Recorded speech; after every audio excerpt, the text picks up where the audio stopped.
Yep. Beautiful weather today. Thank the good Lord for that. Had a Wednesday type practice, getting ready for Rice, who's a really good opponent. Again, they've played a lot of really close games, and they do a great job controlling the clock, not giving up big plays defensively, and really trying to slow the game down. They play extremely hard and physical. We played a hard-fought game with them last year where they got us, and I got great respect for how they've built their program back to respectability.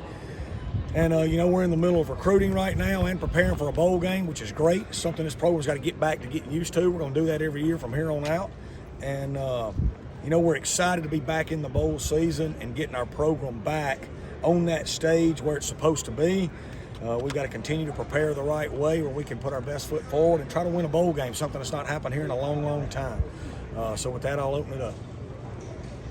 What's the challenge of balancing the recruiting and bowl practice? Just you don't sleep a whole lot. Besides that, there ain't a whole lot. We owe it to, it's our job. You know what I mean? We get paid a lot of money to do our job, so you got to accept that responsibility and go with it. And that's just this time of year. We're used to it at this point, all of us coaches. And so you got to put the work in to make sure you got to put all the same work in that it takes to prepare for a football game. The advantage is you do have a little stretched out time, and you don't want to peak too early. But we are in the middle of what's become, the most intense part of the recruiting season. And it's a part of the season that we've done really well on since we've been here. We think we'll do well on it again. And because of how we built this program, really because of our players, man, our history and tradition and our players, it just sells itself. Our players do a great job of selling how we treat them and the type of culture that we've built and how they're taken care of. So it's kind of a snowball effect, and I'm really proud of that. What was your initial thoughts on getting Rice a familiar Conference USA foe? Well, initially, I'm just proud to be in the bowl season. You know what I mean? This has been a tough build here, Andrew. You know that. You've kind of been with us every day since we got here. It's not been easy from what we've inherited and the stuff we've been through to get it back. But now we have laid a great foundation. We feel like it's a foundation that we can build a really great program off of. And then once we found out we were playing Rice, anytime you're in a bowl season, you're going to play a good team. Rice has played a really good schedule. They played Louisiana from our league and beat them earlier in the year. And they've played a lot of quality opponents and played them close. They're a lot like us, a bounce or two here or there. They could have had a much better season. They could have had a worse season. So we know they're extremely physical. Their coach has been there a long time and is established. And, we're excited to be there and excited to play. Is it nice to make the short trip to Yes, that's great for our fans. I think that's another advantage of being in the Sun Belt is the bowl tie-ins. I think it's an advantage of having a historically great fan base. I've said it a lot of times since I've been here. I think we've got the best fan base in all the Group of Five. I think when the bowl selection came out and the fact that we were so highly sought after, it proves that. Your coaching debut was at Hancock Whitney. Yeah. I know it wasn't exactly favorable. Yeah. But is this a chance to maybe rectify that for yourself? No, I'll never get over that. That was a pitiful loss. But you know what I'm saying, man. I don't know if Vince Lombardi could have done any better that night. We were, so it is what it is. It was my head coaching debut here, but I'd been a head coach before. But yeah, it is what it is. And, all losses hurt me bad. I don't know if I ever get over any of them. Like I said, it's been a tough build here. We believe in what we're doing. We've never wavered in how we do what we do. And we've got us back to a point where we're a lot better football program than we were then. And we'll continue to be a lot better football program, as we move forward. Coach, how do you attack the transfer portal? Do you attack it more of a kind of like what you did last year, building depth, or do you look for that first-team talent? So what we're looking for is our footprint. We really just attack our footprint. And we've done that since we've been here. We don't necessarily give precedent to a high school player or a portal player or a JUCO player.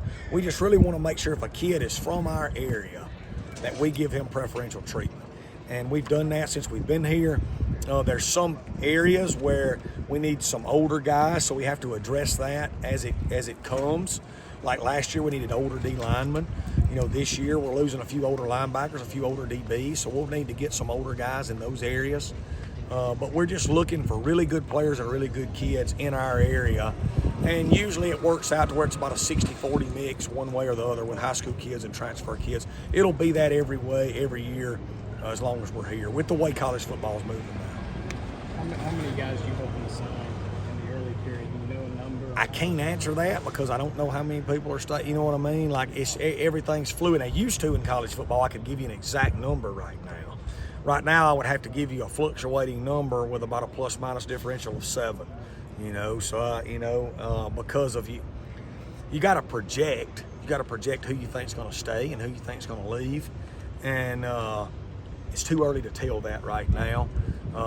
We're always, hoping for the best but preparing for the worst, if you will. So we've got a big board in there, and as our roster fluctuates, we'll be ready to attack it as it comes. Well, Coach, just besides preparing for Rice, I wonder what you can take from these extra practices, what you want to see out of your team, what you can maybe learn about some young guys. Yeah, so last week, that's really all we did. We did a lot of fundamental, a lot of good hitting with our young guys. It was young guy emphasis. And we got a lot of really good young players. We've signed a great high school class. We got some young kids in this program, the Kenyon Clays, the Cam Knoxes, the Cam Barnes, the Kyron Barnes, the Will Saxton, Claiborne Pollard. You know what I mean? Jordan Martin, like those guys are going to be really good football players. And so it allowed them to practice some more. It allows you to keep your team together and stay in a structured, organized environment because, like, if we're not in a bowl game last week, we can't even lift and run with them. Well, now we're in a bowl game. Not only can we practice, we can lift and run. Organized-wise, we can do it again this week. So it just allows you to stay structured, which I think is always better for everybody. I'm 42. I do better with structure. You know what I'm saying? So I think it's a positive all the way around. So more specifically about Rice, saw their starting quarterback got hurt, 3 games left in the season. Do you anticipate him playing? Do you prepare for him playing? I don't know. I know that they've been running their offense for a long time. He's Coach Bloomman's a really good coach. I know him back in our D2 days. He was at Delta State for a while, and he was at Stanford with Coach Harbaugh. They've implemented that system at Rice, so they're going to be who they are. Each skill set of the quarterback's a little different, and we're preparing for Rice's offense regardless. If you can just talk a little bit about your linebackers this year. They seem to be standouts, especially at ULM. They had a great game. What has Coach Kreiner done with that group? Yeah. To make them, just the depth and sort of the talent go. Yep. So Coach Kreiner coaches outside backers and Coach Armstrong coaches inside backers, and they both do a great job. Avery Hobbs has been a sensational player all year long. We call him the machine because he brings it every day. Jaleel Clemens has really come on and become a really good football player. He's got a chance to be dominant as his career progresses. And he's really happy right now after Starkville won that state title. And, Dominic Quiwan's come on as a pass rusher and really brought a lot of explosive plays to us in pass situations. Then on the inside, after losing Swayze and Hayes Maples, that could decimate a lot of programs. Through recruiting, we've been able to build a lot of depth at a lot of positions. Some were still deficient, but at linebacker, we've got it. And Dalen Gill has had a sensational year. He's also a guy that's fired up after Louisville won their state title. And then Santrell Latham has had a great senior year. I can't say enough about him. And then TQ Newsom's really come on. So we got 6 guys that play a lot right there. They're all doing really good things and representing Southern Miss the right way. We've been able to overcome some key injuries. And it'll be good to get Swayze and Hayes back next year. And, we're proud of the kids that have played well and obviously love our 2 coaches that have really brought a lot to the table with them. Were you surprised to see Dominique left off the All-Sun Belt?